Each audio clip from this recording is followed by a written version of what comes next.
হাই এভৰিওয়ান, কালি আমি ADRE 2022 paper 3 question paper আলোচনা কৰিছোঁ। তাতে 15টা কোশ্চেন আলোচনা কৰা হৈছিল। গতিকে ইয়াৰ পিছৰ কোশ্চেন কেইটা আমি আজি আলোচনা কৰিম। কোশ্চেন নম্বৰ 16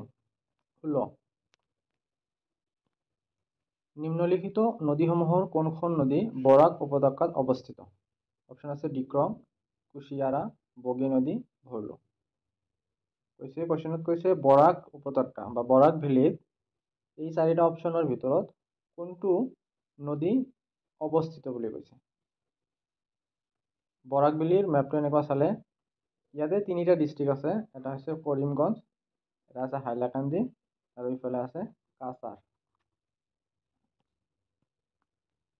ইয়াতে নদীকেইখন চালে লঙাই ৰিভাৰ আছে, নদী আছে, চিংলা এনেকুৱা, ধলেশ্বৰী নদী এনেকুৱা নদী আছে, আৰু ইফালে আছে এইটো এনেকৈ গৈছে সুৰমা নদী, আৰু এইটো এনেকৈ আহিছে কুশিয়াৰা নদী।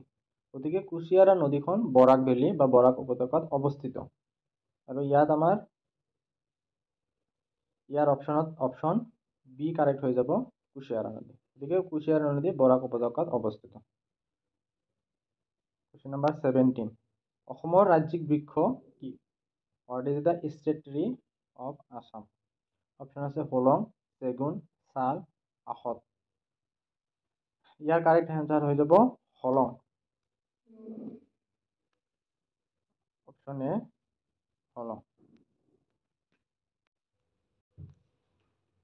নেক্সট কোশ্চেন নম্বৰ 18 অসমৰ কোন ঠাইত পুৱামক্কা আৰু হয়গ্ৰীৱ মাধৱ মন্দিৰ অৱস্থিত?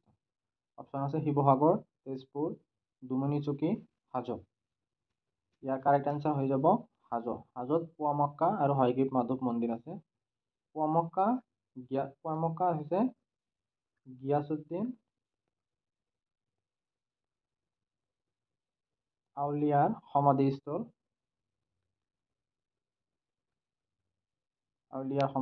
আৰু হয়গ্ৰীৱ মাধৱ মন্দিৰ এই মন্দিৰটো বনাইছিলে ৰঘুদেৱ নাৰায়ণ। কোশ্চেন নম্বৰ 19 যোৰহাটত অৱস্থিত চাহ গৱেষণা কেন্দ্ৰৰ নাম? অপশ্যন আছে তৰাই, টোকলাই, তামৈ, টিংৰাই। কোশ্চেনটোত চাহ গৱেষণা কেন্দ্ৰ যিটো যোৰহাট আছে তাৰ নামটো কি সেইটো সুধিছে। কাৰেক্ট আনসাৰ হ'ব অপশ্যন বি টোকলাই। এইটো 1911 চনত স্থাপিত কৰা হৈছিল, আৰু এইটো হৈছে পৃথিৱীৰ ভিতৰত আটাইতকৈ ডাঙৰ আৰু পুৰণি চাহ গৱেষণা কেন্দ্ৰ। কোশ্চেন নম্বৰ 20 প্ৰথম অসমীয়া কথাছবি হৈছে?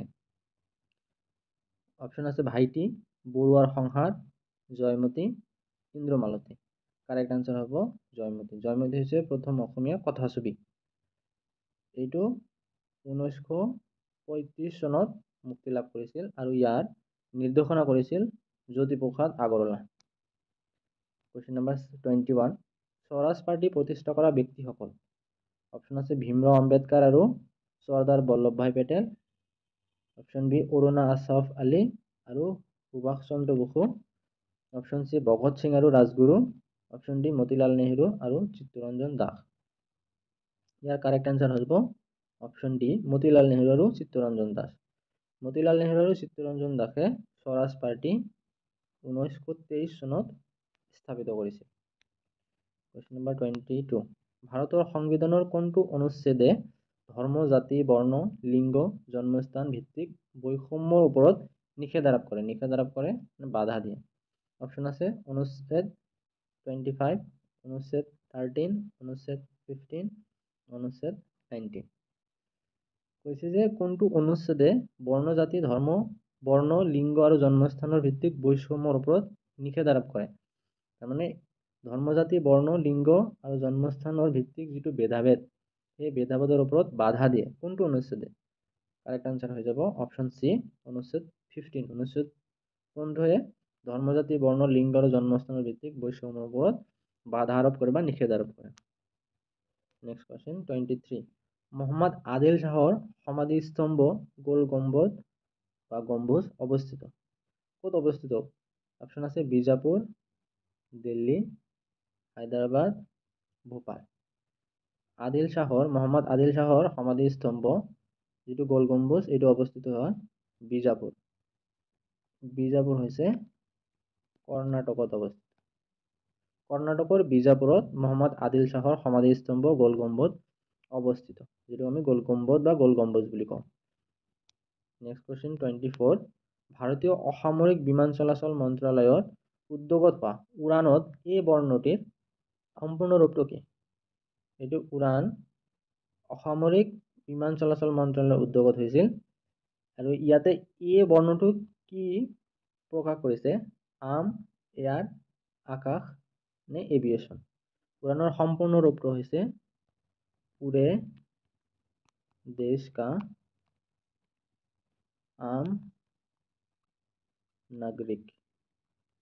গতিকে ইয়াতে এ আম বুজাইছে, অপশ্যন এটো কাৰেক্ট হৈ যাব। কোৱেশ্চন নম্বৰ 25, 10 লাখ কোটিৰ বজাৰ মূল্যায়নৰ লক্ষ্যত উপনীত হোৱা প্ৰথম ভাৰতীয় কোম্পানীটো কি? অপশ্যন আছে এয়াৰটেল, টিচিএস, উইপ্ৰ, ৰিলায়েন্স। কোনটো কোম্পানীয়ে 10 লাখ কোটি টকাৰ বজাৰ মূল্যায়নৰ লক্ষ্যত প্ৰথম উপনীত হৈছিল? এইটো হ'ব অপশ্যন ডি, ৰিলায়েন্স।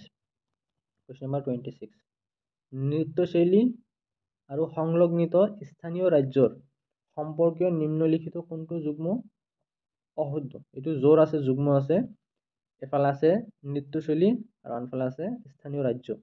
কোনটোৰ লগত মিলা নাই বা অশুদ্ধ হৈছে, কোনটো যুগ্ম অশুদ্ধ সেইটো হৈছে? অপশ্যন এ আছে Yakshagana Tamil Nadu, option B Sattriya Assam, option C Mohini Attam Kerala, option D Odissi Orissa.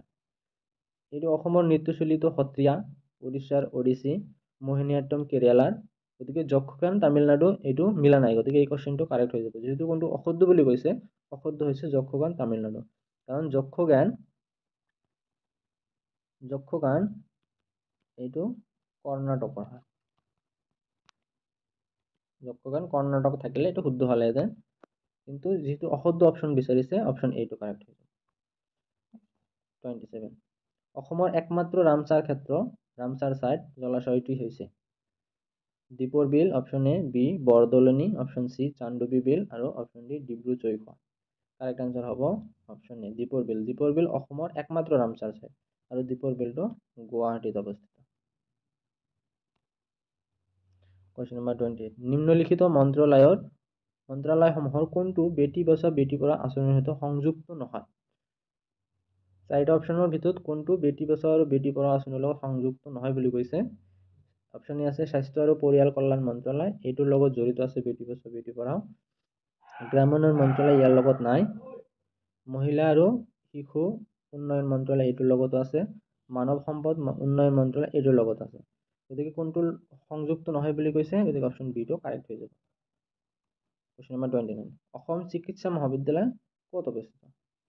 Assam medical college, A M C, এইটো ক'ত অৱস্থিত? অপশ্যন আছে A Silchar, B Jorhat, C Guwahati, আৰু ডি ডিব্ৰুগড়। কাৰেক্ট আনসাৰ হৈ যাব ডি ডিব্ৰুগড়। ডিব্ৰুগড়ত A M C Assam medical college Assam চিকিৎসা মহাবিদ্যালয় অৱস্থিত। কোৱেশ্চন নম্বৰ 30, ভাৰত চৰকাৰৰ উদ্যোগত লোৱা মিছন ইন্দ্ৰধনুষ কি কাৰ্যৰ সৈতে জড়িত? অপশ্যন আছে টিকাকৰণ, বি পৰিচ্ছন্নতা, চি ডিজিটেলাইজেশ্যন, ডি ৰাজপথ উন্নয়ন।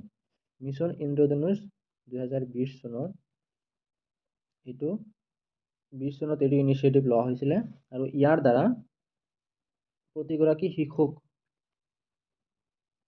ভেকচিনেশ্যন বা টিকাকৰণৰ কাৰ্য আৰম্ভ কৰা হৈছিল। গতিকে এইটো মিছন ইন্দ্ৰধনুষ টিকাকৰণৰ লগত জড়িত হৈ আছে। কোৱেশ্চন নম্বৰ 31, ভাৰতৰ সংবিধানৰ অনুচ্ছেদ 17 উত্তৰত কিহৰ বিলুপ্তিৰ কথা আলোচনা কৰা হৈছে?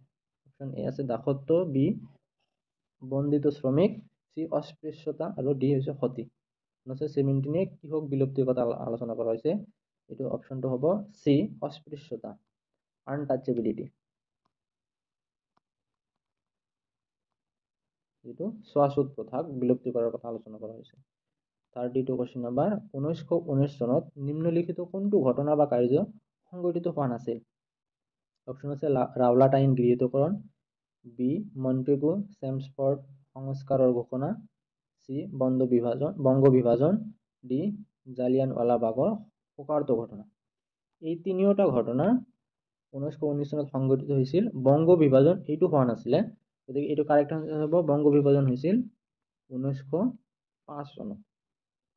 কোৱেশ্চন নম্বৰ 33, নিম্নলিখিত কোনটো আঁচনি জল সংগ্ৰহ ও সংৰক্ষণ ব্যৱস্থাটি ত্বৰান্বিত কৰাৰ অৰ্থে 1919 চনৰ জুলাই মাহত আৰম্ভ কৰা হৈছিল? এ আছে জলশক্তি অভিযান, বি আছে জল বিকাশ অভিযান, সি আছে জল হি ধন হে অভিযান, ডি আছে জল বচাও অভিযান। কারেক্ট আনসার হবে অপশন এ জলশক্তি অভিযান। এই আঁচনির দ্বারা জল সংগ্রহ সংরক্ষণ ব্যবস্থাটি ত্বরান্বিত করা হয়েছিল।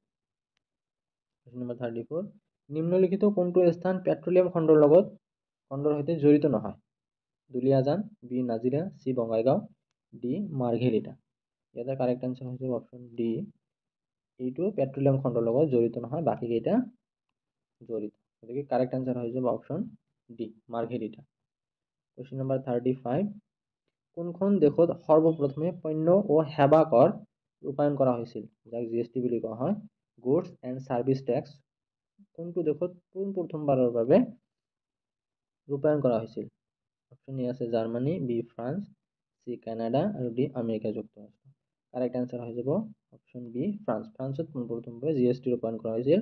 আমাৰ ভাৰতবৰ্ষত জিএসটি পোনপ্ৰথমবাৰৰ বাবে 2017 চনত ৰূপায়ণ কৰা হৈছিল।